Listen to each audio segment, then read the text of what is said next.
Bonjour à toutes et à tous, on est avec le collectif Chalonnais. On rencontre ce soir Slice and the Pocket Connection en vue de leur sortie prochaine du nouvel album. Slice, est-ce que tu peux nous présenter le groupe dans un premier temps?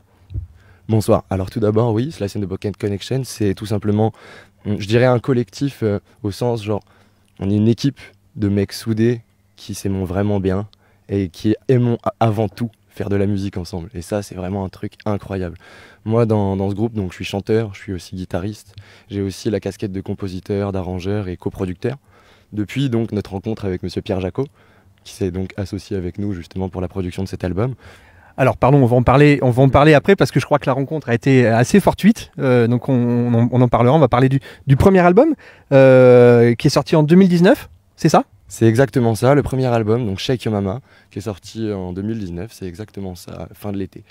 Et en fait cet album donc, se voulait très vintage dans sa manière comment dire, d'être présenté et même la manière dont la musique était arrangée, dont la musique était chantée, jouée et aussi enregistrée, puisqu'on avait choisi d'enregistrer vraiment tout à l'ancienne, sans vraiment utiliser de clics et vraiment live, donc ça avait été quelque chose de vraiment organique en fait. Voilà. Mais ce deuxième album se veut un peu plus moderne donc, et on s'est tourné vers un côté un peu plus produit, avec notamment aussi l'usage de bandes, de chœurs, beaucoup plus de chœurs qu'avant, et surtout un regard plus moderne et un regard un petit peu comme une ouverture en fait vers le public, voilà je dirais. Alors il me semble qu'il y a une longue période de Covid qui vous a permis de travailler particulièrement sur l'album, c'est ça? Exactement, parce que cet album, en fait, tout simplement, il a été composé donc, en grande partie avec Audran ici présent. Tout simplement, pendant cette période Covid, en gros, quand on a eu les confinements successifs, on n'habitait pas très très loin l'un de l'autre et on se voyait souvent justement pour travailler sur des idées qu'on avait eues déjà auparavant, quelques mois avant, pendant la tournée, et puis des idées qu'on a développées ensemble un petit peu plus tard après. Et puis voilà, après on a aussi ressorti certaines idées de fond de tiroir, tout ça, mais ça c'est normal. Quand on cherche à construire un album, je pense qu'il faut absolument qu'il y ait un petit peu ce melting pot de plein de choses qui se mélangent et c'est ça qui fait quelque chose de bien, quoi. Voilà. Alors l'album est presque enfanté, on va dire. Je crois que vous avez fait une rencontre avec un ingé son, une rencontre assez fortuite, on le disait tout à l'heure. Est-ce que tu peux nous expliquer ce qui s'est passé?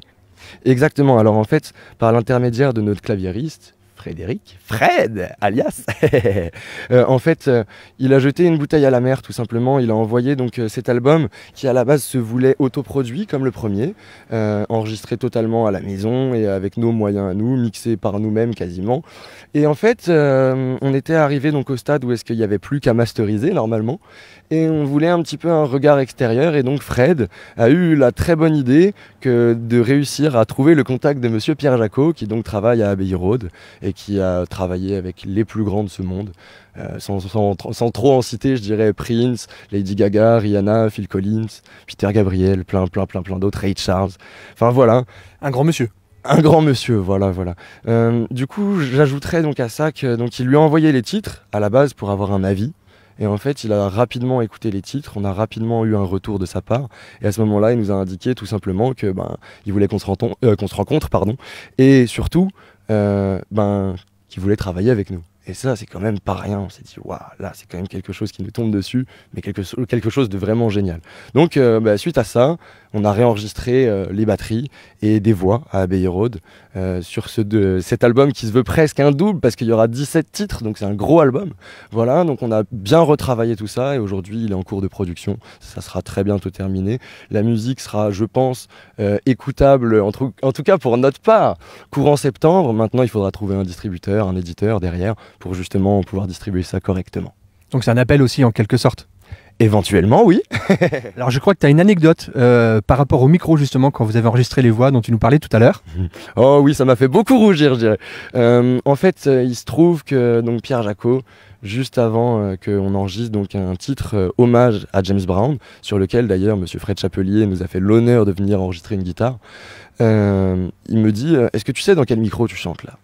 Sur le coup, donc, je connaissais le modèle, je lui ai dit oui, c'est un U47 et ça coûte très très cher, en plaisantant bien entendu. Et il m'a fait la remarque que c'était donc le même micro avec lequel il avait travaillé avec Ray Charles, ce qui est quand même pas rien.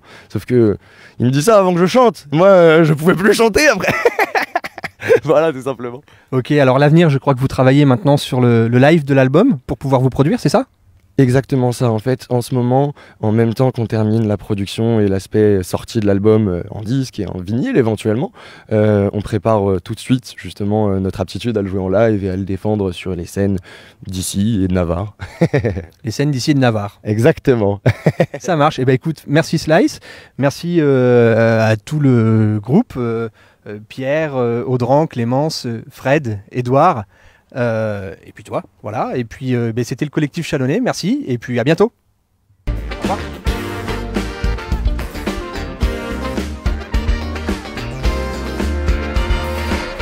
This is the written on the pocket queen. Get ready to move you up, down on the scene.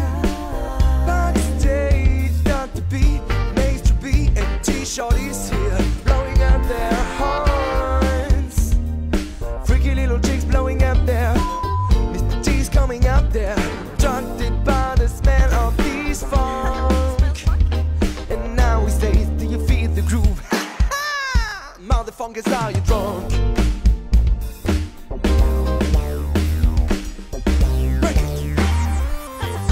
Moon is laying in the dark, sexy on her couch, all dressed in black. Let's meditate, invocate.